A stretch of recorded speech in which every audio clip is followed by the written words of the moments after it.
Today we're going to be talking about Mad Max Fury Road. It is the fourth installment in the Mad Max series, I believe.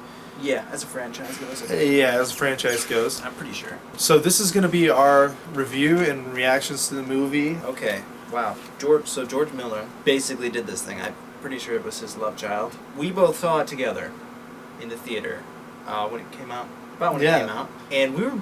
So, what was our reasoning for doing this? I actually hadn't heard anything about it. No, I was okay, kind of like out of the loop. along? Yeah, you just called me up randomly. You're like, Okay. dude, Mad Max Fury Road. You want to see it? I was like, heck yeah.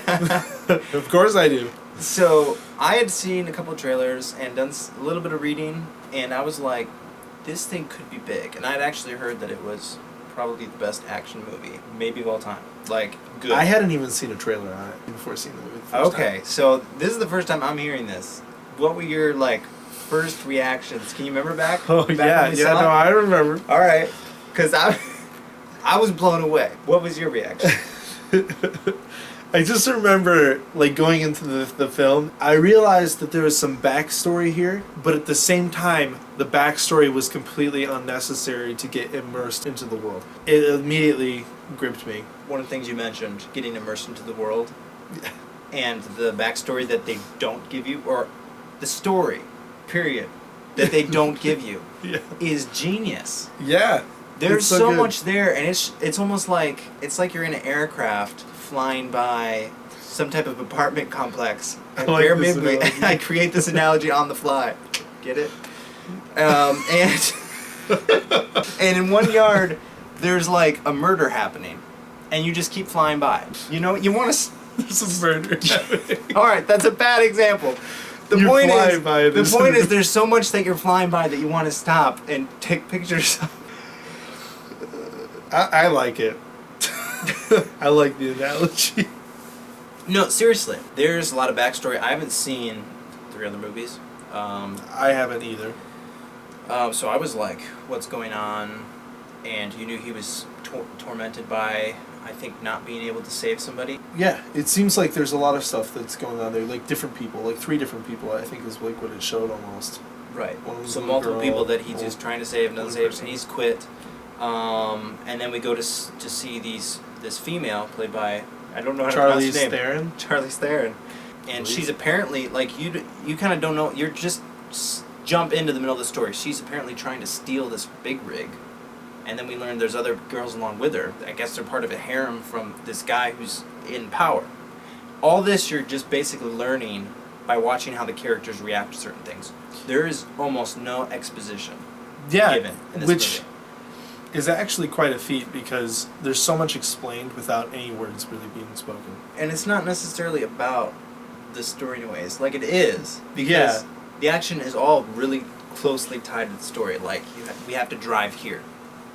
That in itself is a 30-minute action sequence. While we're talking about the action of this film, I don't know if you saw this when we were at the theater, but there's this guy that was sitting right in front of us, and we saw it in 3D. Yeah, But we did. there's this scene where this vehicle pulls up and this steering wheel goes flying at the screen. This guy was so into the movie that he reaches up both of his hands and tries to grab the steering wheel. I was I almost lost it. I think I remember that. It was weird. He's just remember. he's just oh. He just got caught up in the moment. He was enraptured in the film. Oh, wow. It was amazing. So that to say about the action, it does that to you. I mean, I remember getting out of the theater and then getting in the parking lot and being I feel like I could drive.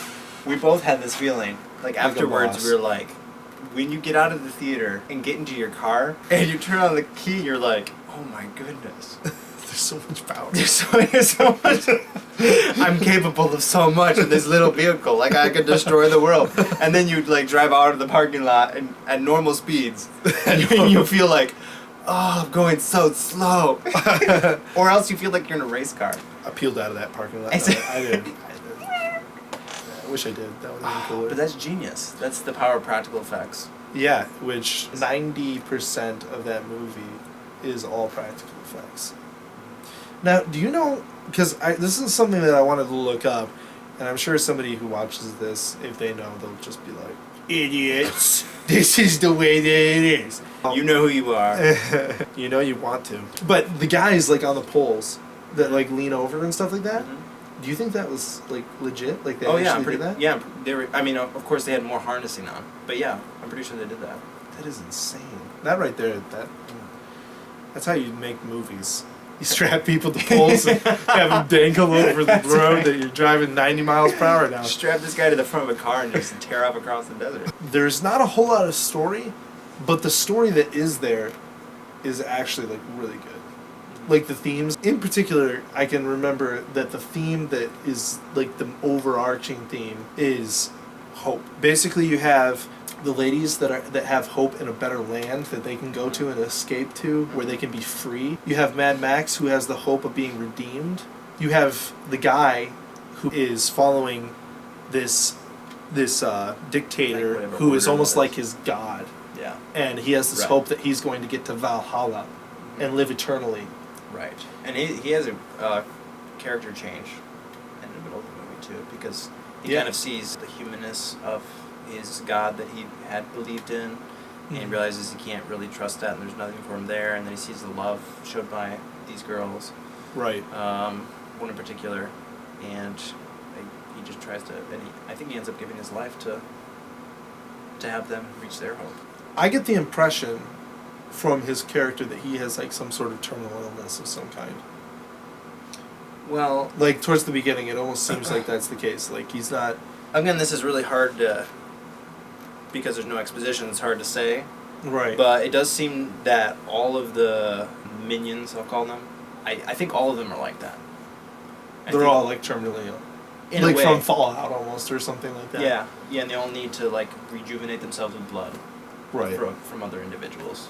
I get that impression, but of course, like that's kind of one thing where it's like you read into it, but I mean you're along for the ride. I think I would say the main central character is the Charlie's character. I would probably agree with that. In a way.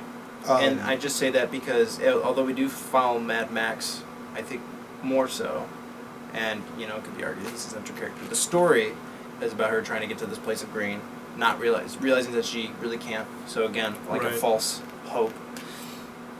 But then through help of her friends and Mad Max, going back and claiming that green for herself.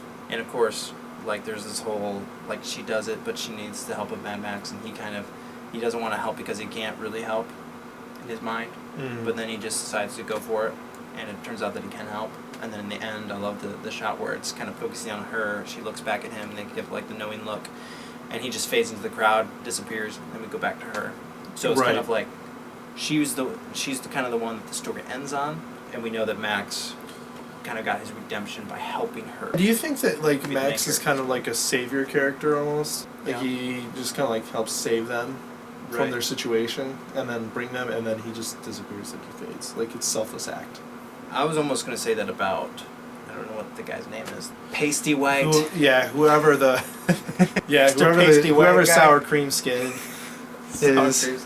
The aforementioned minion. We need to look this up. Let's just call him Bob. Okay.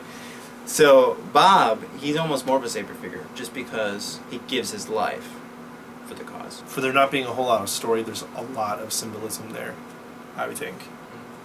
So there's a lot of interesting things there as well.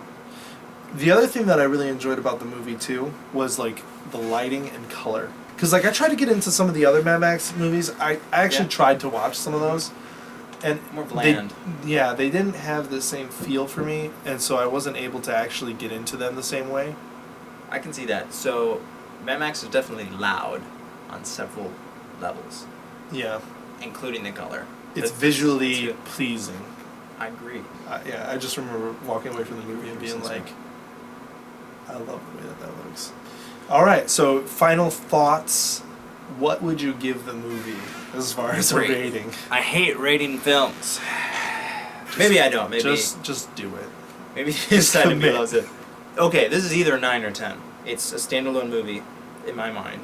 Obviously, it's part of the franchise, but you try to think about like something negative about this movie. Like try to say something negative. I dare you. I dare you to try. Hey, try and be negative. You can't. It stands up. Maybe like it got a little too cheesy at points. And the main thing that sticks in my mind is we saw it in 3D, and there was the thing with the steering wheel. There's also the thing with the guitar. But I will say, when I saw the movie, Not big deals. you kind of understand that that is what you're watching. Like, this is the movie. Like, if you don't like that, it's because you don't like the movie. It's not because there's a problem with it. It's just because you don't like that kind of thing. So I don't feel like that like necessarily negates from it. Right. I I guess. mean, if anything, that might take it down from a 10 to a 9 in my mind. Right. And like I said, 10 For to like 9. a little cheese whiz Right. in there. And for me, it wasn't necessarily that it was. That it was part of the movie, and if you don't like it, I mean, you don't like the movie type thing. It was more like it seemed possibly a little forced just because it's a 3D. Like we're gonna force something into the screen. But like I said, it was not a big deal for me. Just because I need to do this sometime, I don't want the 10 to be like a magical number that nobody can attain to. I'm gonna say 10. You know what? If I can do like For the genre of movie that it is, and for what it did, I'm struggling giving it the 10. you don't have to. Don't give it the 10. I'm gonna give it a 9. Okay. But you know what?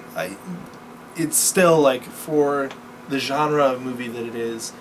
I think that I wouldn't give it a 10 just because maybe I'm a little bit like I have a harder time connecting with the genre. But I mean that's my own And fault. it's that's crazy. my own fault. It's people. sorry, you need to work on that. If you like this video, feel free to like it. If you like to see more from us, then go ahead and subscribe as well. Please let us know what you thought about Mad Max Fury Road in the comments below. If there are any other movies you want us to review, just let us know in the comments and we'll try to get around to